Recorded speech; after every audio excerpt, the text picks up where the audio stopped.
As far back as you can trace human history, you will find that the interaction mostly occurred orally, like I'm doing now. Although wall paintings and murals eventually came into picture, no pun intended, we have been known to use our voice to communicate our intent. Keeping this in mind, you would think that the first thing we would do is develop a voice interface as a means to interact with our devices. It wasn't until 2017 that this became a possibility. With the collection of data and advancements in technology, speaking to our devices has become a reality. The most popular device that everyone enjoys talking to is our friendly home assistant, Alexa. Eavesdropping is a big no-no, even if you are a gadget. To ensure that Alexa doesn't listen to and record every single thing you say, it is necessary that the device is awakened only when called upon. Uttering the word Alexa does just that. Alexa is a wake word that triggers the device and makes it ready to listen to you. Calling upon Alexa gives her permission to record what you are saying and feed it to the cloud. So unless you call the name, everything you say stays off the record. Well, she has got skills, my friends. Just like your phone has apps that are dedicated to different things like games, finances, music, Alexa has skills that are designed and dedicated to perform certain functions.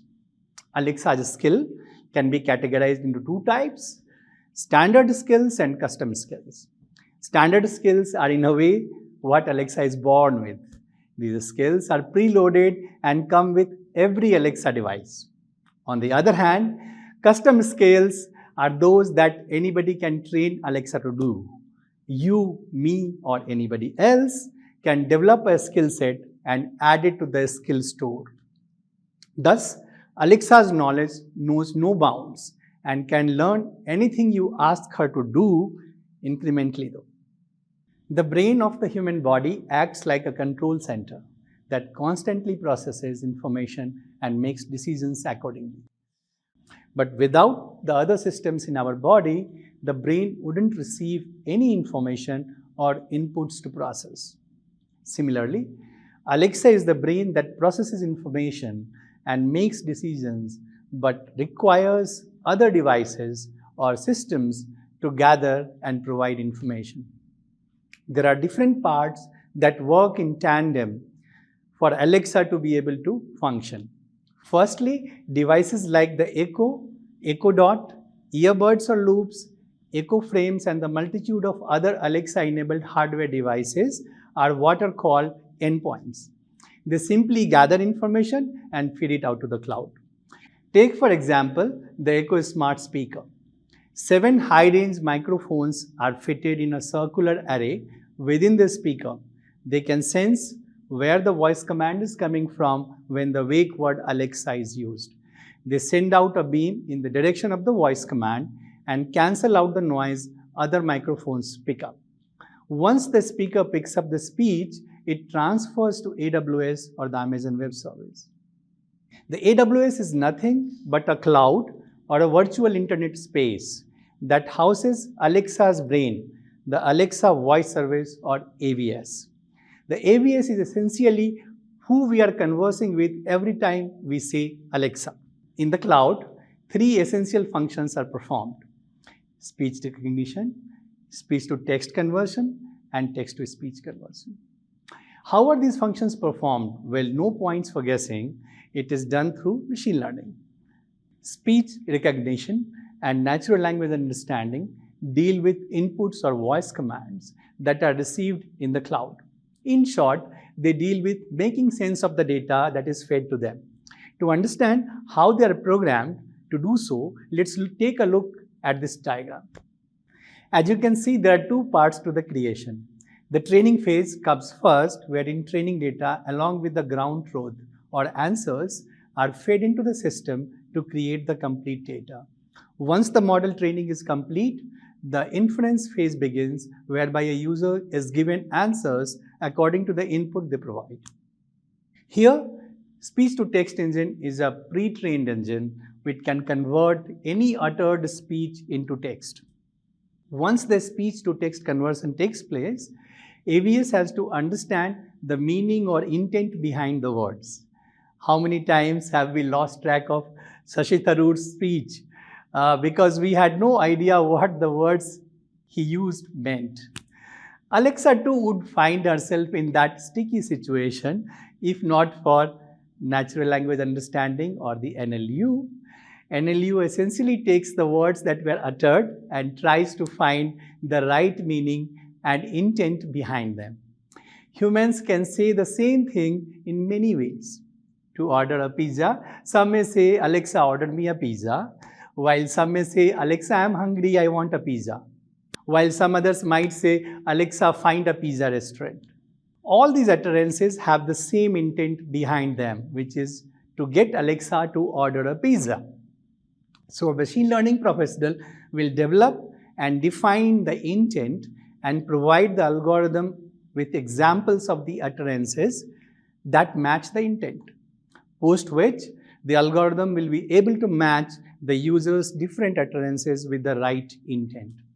Since humans don't always use simple, straightforward sentences, there needs to be a mechanism to understand variables. This is achieved through qualifying information. Alexa, order me a veg pizza.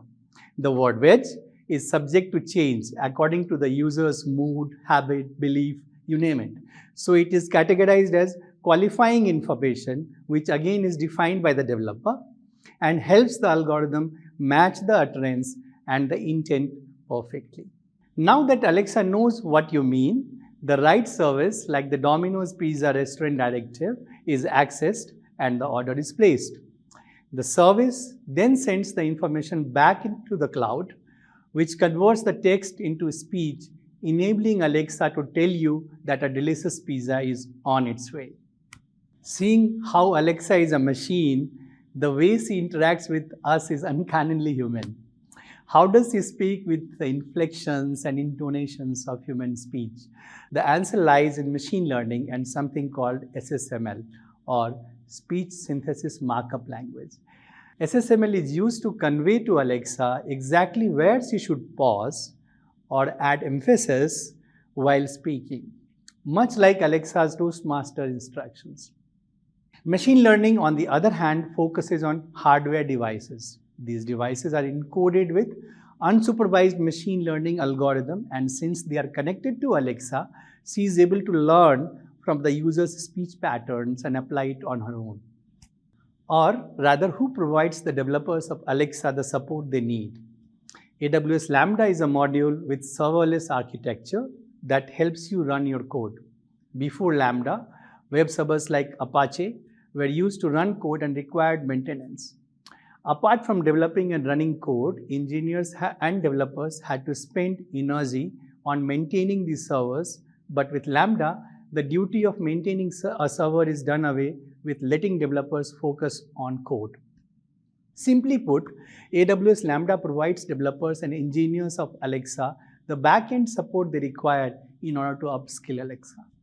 Although other server models can be used to improve Alexa with new skills, it is economically viable and easier to use Lambda, as Alexa is also housed in the AWS cloud. So now, who provides Alexa connectivity to the outside world? How does Alexa fetch information? How does Alexa execute an action? And how to teach Alexa a skill?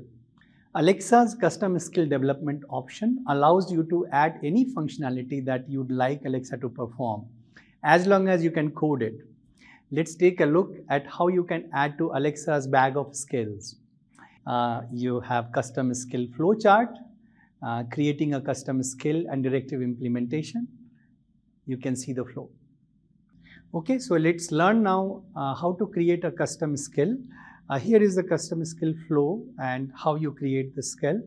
Say you're trying to control your garage door, which is not a standard skill, assuming, and you're creating a custom skill for the same. So you start the development of utterances into intent, mapping into intent, and that's the custom skill development part, which gets pushed into Alexa service, and then the intent implementation, which goes into the AWS Lambda. It's also called the directive implementation that you can implement in Node.js. Now, once you've done both of the developments, you can push the utterances to intent part into Alexa skill service, and you can put the intent or the directive implementation onto the AWS Lambda. Once you have done that and it's published, you are ready to use the skill. So you could say, Alexa, open the garage door, and that text gets mapped onto an intent of open garage door, and that implementation would be there in the AWS Lambda, and then that implementation is called. So it has an interface onto the application cloud or the cloud that you create, which activates the door to open, right? And once the door is opening, you provide a response back telling that the door is opening, and Alexa says, okay. That's your custom skill flow. Now we look at the creation of the custom skill in detail, all the steps involved. So you have to start creating a custom skill. You will get a developer console from Amazon. You create the interaction model, and then you write all the code in that interaction model. So you have the utterances converted to intent, and then you have the implementation of the intent, which you will possibly write in Node.js or some other language, and then you have to test your code.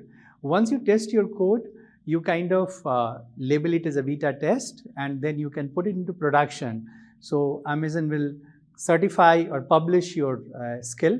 Once the skill is published, then your skill is ready to use.